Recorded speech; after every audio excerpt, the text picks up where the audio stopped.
लगाया ध्यान से सुनिए, क्वेश्चन पूछ सकते हैं, पूरा चैप्टर बोलेंगे पूछेंगे तो इजी है। एग्रीकल्चर इनकम का जब सेक्शन 2 सबसेक्शन 1 आया तो उसमें एक लाइन ही लिख दिया। आपको बता दें एग्रीकल्चर इनकम भारत में एग्जाम है, टोटली एग्जाम है, उसके ऊपर टैक्स नहीं लगता।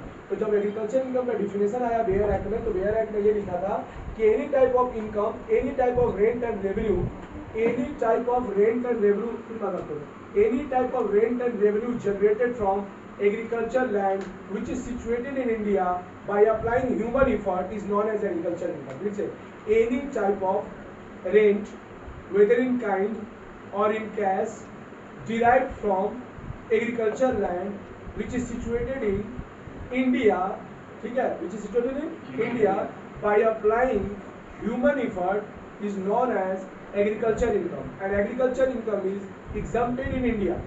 बस लाइनिंग आ गया, बेयर एक्ट पास हो गया पार्लियामेंट में, बवाल यहीं से चालू हुआ। अब क्या हुआ, जो लोग किसान थे, जो खेती कर रहे थे, उनका तो income no doubt agriculture income था, लेकिन बहुत सारे व्यवसाय ऐसे थे जो जिनका खटाल था, लाइव स्टॉक का जो पालन करते थे, जो मछली पालन का काम करते थे, जो पोल्ट्री फार्म का खेती होता था, तो वो लोग बोले कि हम लोग का भी इनकम एग्रीकल्चर इनकम है। तो बोला क्यों?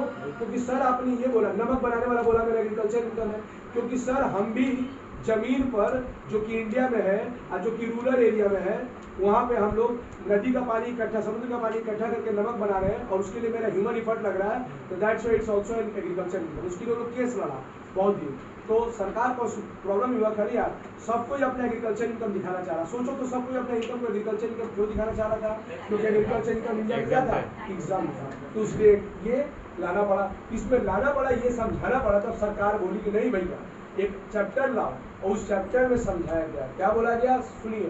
पहला सर, अगर कोई जमीन इंडिया में स्थित हो और वो रूरल एरिया में हो, रूरल एरिया यानी किसी भी म्यूनिसिपालिटी, कैंटोनमेंट बोर्ड, पंचायत से 8 किलोमीटर दायरा के बाहर हो और जहाँ की जनसंख्या 10,000 से कम हो, उसको रूरल एरिया बोलते हैं। और वो जमीन का इस्तेमाल अगर एग्रीकल्चर पर्पस के लिए किया जा रहा हो, और जिस जमीन पर दो चीज किया जा रहा हो, basic operation and subsequent operation अगर हो रहा हो, भैया बेसिक ऑपरेशन का मतलब होता है टीलिंग ऑफ लैंड, जमीन की जुताई करना, उसमें अनाज बोना, समय समय पे सिंचाई करना, दिस इज बेसिक ऑपरेशन। और सब्सिक्वेंट ऑपरेशन है, सब्सिक्वेंट ऑपरेशन है जब अनाज जमीन से बाहर निकल जाए तो उसके इर्द गिर्द मिट्टी को खोदा, टीलिंग ऑफ लैंड ऐसे खोद दिया जाता है और उसमें खाद दिया जाता है, फर्टिलाइजर दिया जाता है, इंसेक्टिसाइड दिया जाता है, उसको काट के फिट फॉर यूज बनाया था, फिट फॉर यूज। ये हो गया सब्सिक्वेंट ऑपरेशन। तो अगर उस जमीन पर एग्रीकल्चर पर्पस के लिए बेसिक ऑपरेशन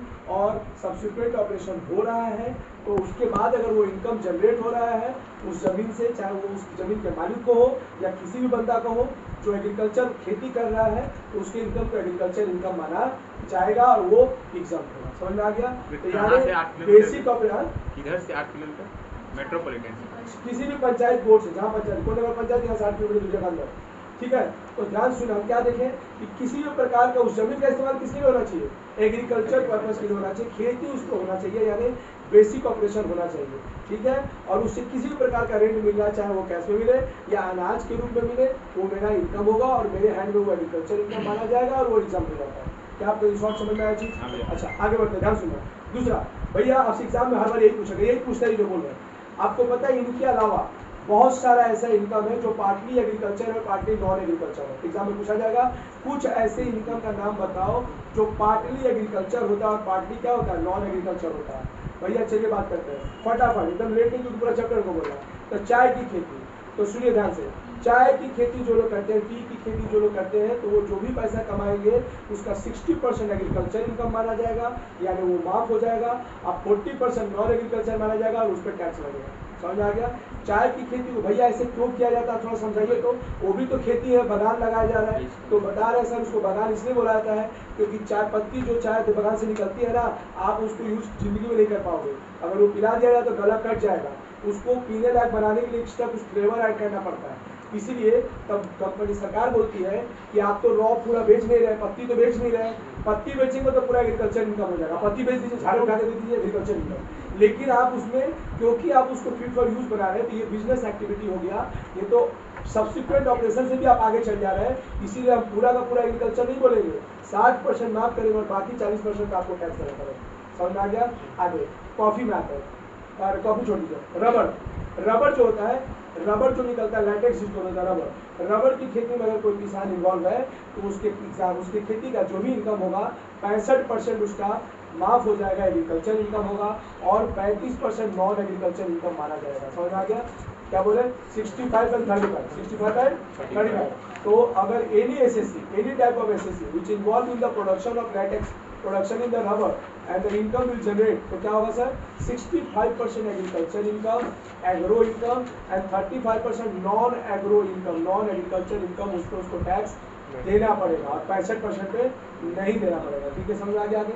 आगे बढ़ते हैं। तो किसने से बोलती है? टी का और रबर का, टी का और कॉफी में आते हैं। कॉफी क्या होता है? कॉफी सर, कॉफी देखिए दो तरह का होता है।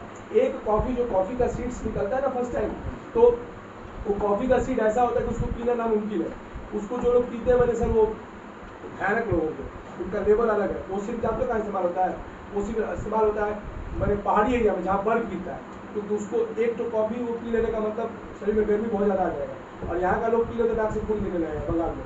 हाँ एकदम सही है, इतना हीट होता है उसमें कि हम लोग उसको बर्दाश्त नहीं कर पाएंगे। वो लोग पीता पहाड़ी एरिया में, जो लोग एकदम ठंडा बर्फ से ढका रहते हैं वो लोग उसको पीता है। तो सुनिए, अगर हम लोग कॉफ़ी का खेती कर रहे हैं तो कॉफ़ी की खेती में दो रेट है। सरकार बोलती है कि अगर सीधे आप कॉफ़ी जो जनरेट कर रहे हैं, कॉफ़ी सीड्स, उसको बेचिएगा 75% छूट, 75% एग्रो मान लेंगे एग्रीकल्चर इनकम, 25% पे सिर्फ टैक्स देना पड़ेगा, 25% नॉन एग्रीकल्चर। ठीक है, लेकिन अगर आप उस कॉफ़ी के सीड में फ्लेवर ऐड करते हो, चीरियट्स ऐड करते हो और कुछ इंग्रेडिएंट ऐड करते हो अच्छा बनाने के लिए, तब तो ये बिजनेस एक्टिविटी होगी, तब तो ये बिजनेस करना है, तब हम आपका छूट कम कर देंगे, तब ये टी जैसा हो जाएगा। 60% agriculture and 40% non agriculture, 60% agriculture and 40% non agriculture. एक बार फिर से रिकॉल करेंगे, चाय में कितना था? 60-40। ठीक है, 60% एग्रीकल्चर माफ, 40% टैक्सेबल देना पड़ेगा। और रबर में कितना था? 65 जितना लगाई होगा उसका 65% कॉफी में 65 माफ, 35 टैक्सेबल। कॉफी में था पहले 75 और 75% एग्रीकल्चर, 25% नॉन एग्रीकल्चर, लेकिन फ्लेवर ऐड हो गया तो 60% एग्रीकल्चर, 40% नॉन एग्रीकल्चर। यहाँ तक क्लियर हो आपको?